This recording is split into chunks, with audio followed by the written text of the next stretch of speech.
हम लोग क्रिश्चियन, नास्तिक, मुसलमान, कजाकिस्तान, यस मुस्लिम जो मांसाहार खाते थे, ठीक है, भगवान का नाम लेने से पवित्र जल्दी हो जाता है, जैसे गंगा जी में स्नान पवित्र हो जाता आदमी है। तमाम इस्लामी ममालिक के साथ उनके ताल्लुकात बहुत अच्छे हैं। As a Pakistan, as a Muslim country, जो रिस्पेक्ट हमें मिलनी चाहिए वो इंडिया को मिल रही है, इंडियंस को मिल रही है, हमें नहीं मिल रही। कलयुग में केवल हरि का नाम उदाहरण होता है। स्टीव जॉब्स साहब का 1972 में उन्होंने एक लेटर लिखा था और उसमें उन्होंने ये कहा था कि I want to go to Kumbh. उस समय का कुंभ वो आना चाहते थे पर वो अनफॉर्चुनेटली नहीं आ पाए।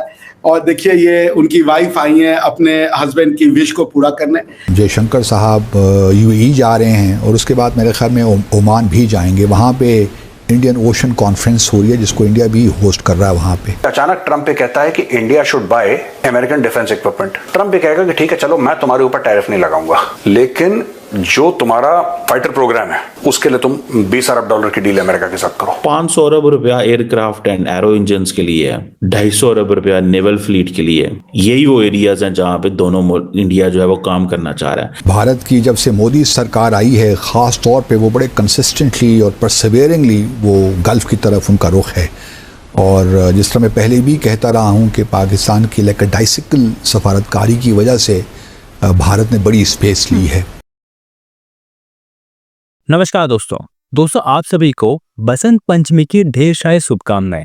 और बसंत पंचमी के दिन महाकुंभ में काफ़ी ज़्यादा श्रद्धालु दिखाई दे रहे हैं और इसके साथ साथ दुनिया भर के काफ़ी सारे लोग महाकुंभ को अटेंड करने के लिए और इसी तरह से दोस्तों अब कजाकिस्तान और भी अन्य मुस्लिम देशों से महाकुंभ में स्नान करने के लिए और सनातन धर्म को अपनाने के लिए लोग आ रहे हैं। अब एक वीडियो काफ़ी ज़्यादा वायरल हो रही है पूरे इंटरनेट में जहां पर कजाकिस्तान से लोग महाकुंभ अटेंड करने के लिए आ रहे हैं और इसके साथ साथ वे अपने आप को सनातन धर्म में समर्पित भी कर रहे हैं।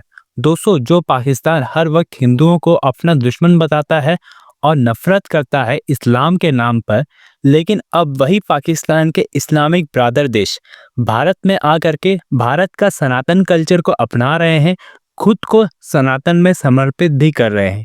तो चलिए इसी पर आगे पाकिस्तानी मीडिया का रिएक्शन देखते हैं। कलयुग में केवल हरि का नाम उदाहरण होता है। जय श्री राम, हरे कृष्णा। मैडम हरि का नाम और भगवान राम का जयकारा क्या विदेशों में भी लगने लगा है अब? खूब है। हम लोग क्रिश्चियन, नास्तिक, मुसलमान, कजाकिस्तान, यस मुस्लिम मुसलमान कोई मजाक नहीं है। नास्तिक, क्रिश्चियन जो मांसाहार खाते थे, ठीक है, भगवान का नाम लेने से जैसे गंगा जी में स्नान पवित्र हो जाता आदमी है, ठीक है, तो भगवान का नाम लेने से पवित्र जल्दी हो जाता है। गंगा जी में नहाना आपको लाख बार करना पड़ता है, लेकिन भगवान के नाम लेने से आप जल्दी पवित्र हो गए हैं। और पवित्र के बाद क्या होगा? मोक्ष होगा। भगवान की भक्ति हो गया, हम भगवान से जोड़ेंगे तब। हरि बोल। क्योंकि सुनिए 1 मिनट, क्योंकि हम लोग अकेले नहीं रह सकते हैं, किसी न किसी का तो सेवा करना पड़ता है। एग्री? या तो कुत्ते का सेवा, या तो डॉग सेवा, या तो गॉड सेवा, ठीक है। So we have to do some service. हम लोग ना किसी न किसी का सेवा तो करना। सनातन संस्कृति लेकर मतलब केवल नाम अपना सनातनी केवल बोलना नहीं है। सनातन मतलब जो आप गीता पढ़ेंगे, भागवत गीता, ओके, हमारा संस्था अंतर्राष्ट्रीय इस्कॉन जो मंदिर है या स्वरूप गीता सबको फ्री में बांट रहे हैं। एक दिखाता है कि भारतीय कल्चर कितना उन्नत कल्चर था कि आज से हजारों साल पहले वो इस कुंभ की जो स्नान की व्यवस्था है लॉन्गिट्यूड लैटिट्यूड के हिसाब से देखते हुए, क्योंकि कुंभ सिर्फ प्रयागराज में ही नहीं आयोजित किया जाता है, ये भारत के 3-4 अन्य शहरों में भी आयोजित किया जाता है, जैसे नासिक हो गया, हरिद्वार हो गया।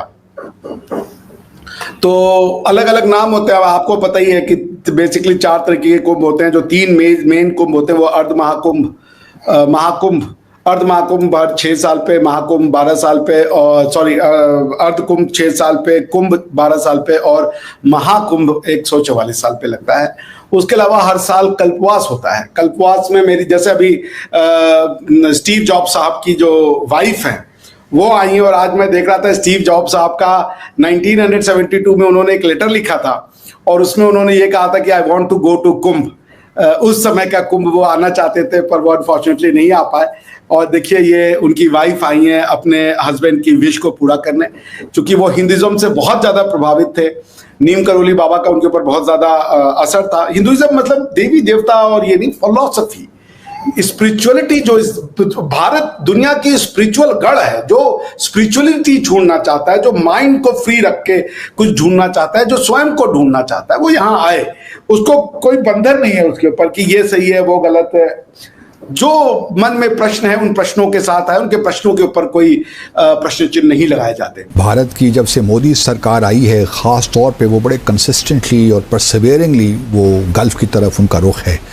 और जिस तरह मैं पहले भी कहता रहा हूँ कि पाकिस्तान की लैकडाइसिकल सफारतकारी की वजह से भारत ने बड़ी स्पेस ली है हमारे कॉस्ट पे।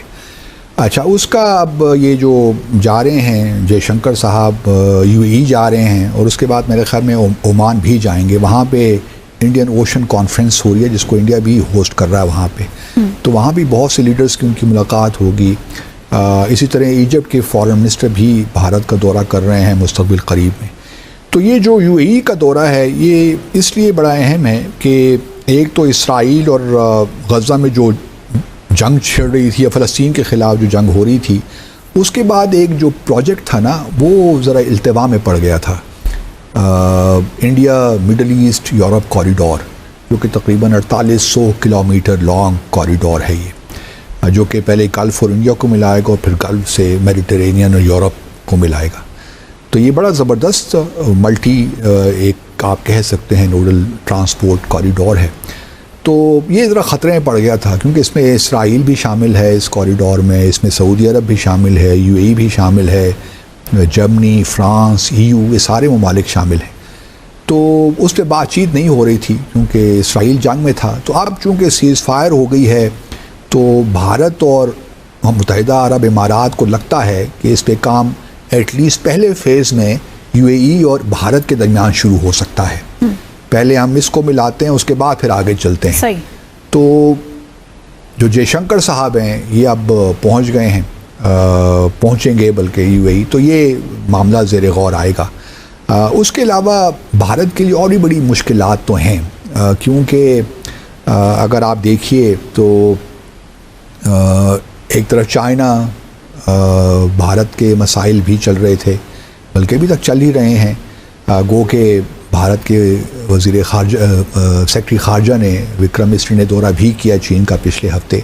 उसके बाद से कुछ मामलात अच्छे लगते हैं कि नज़र आ रहे हैं क्योंकि फ़्लाइट्स दोबारा बहाल होने का फ़ैसला हो गया है। वीज़ों में जो रेस्ट्रिक्शंस लगी थी उनको ख़त्म करने की बात हो गई है।